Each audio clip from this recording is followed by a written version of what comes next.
నమస్తే సార్. నమస్తే. గోవాకి ఎప్పుడు వచ్చారు? నిన్న వచ్చామండి. మీ పేరు సార్? అప్పాజీ. అప్పాజీ గారు ఎక్కడ సార్ మీది?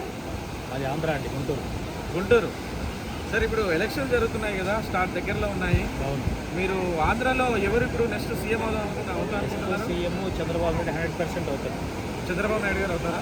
ఎందుకు జగన్ గారు కాలేరు సరే? మళ్ళీ జగన్ గారికి డెవలప్మెంట్ ఏం లేదు. డెవలప్మెంట్ లేదా? అంటే ఏం లేదు సార్, డెవలప్మెంట్ అంటే ఏం లేదు. డెవలప్మెంట్ రోడ్లు కానీ కంపెనీలు కానీ ఏమీ లేదు. ఓకే, మరి ఎందుకు అందరికి సంక్షేమ పథకాలు బాగా అందుతున్నాయి, బాగుంది అని చెప్పేసి అంటున్నారు కదా? సంక్షేమ పథకాలు 30% వచ్చినాయి కానీ 70%కి ఏమీ ఉపయోగం లేదు.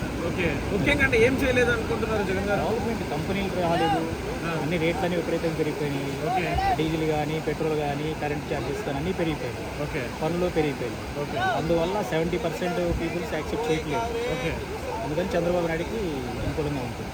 చంద్రబాబు నాయుడు గారికి అనుకూలంగా ఉంది. ఇప్పుడు మీ గుంటూరులో టీడీపీ వస్తుందా? 100% వస్తుంది. ఓకే, పవన్ కళ్యాణ్ గారు కూడా గెలుస్తున్నారు కదా? పవన్ కళ్యాణ్ గారు ఆంధ్రాలో ఈస్ట్ వెస్ట్ గోదావరి కల్లా బాగుంది, పోటీ చేస్తున్నారు కదా?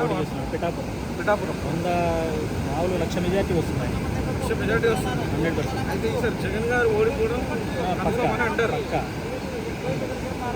అంటే ఇప్పుడు వీళ్ళు వస్తే డెవలప్మెంట్ ఉంటుంది అనుకుంటున్నారు? 100% డెవలప్మెంట్. ఎందుకంటే చంద్రబాబు నాయుడు విజన్ చూపించాడు ఇంతకుముందు. ఓకే, హైదరాబాద్ డెవలప్మెంట్ కానీ అంటే ఆయన పాత్ర కూడా ఉంది, ఒకడే అని కాదు. ఎందుకంటే కాంగ్రెస్ డెవలప్మెంట్ చేసింది, చంద్రబాబు నాయుడు పాత్ర కూడా ఉంది.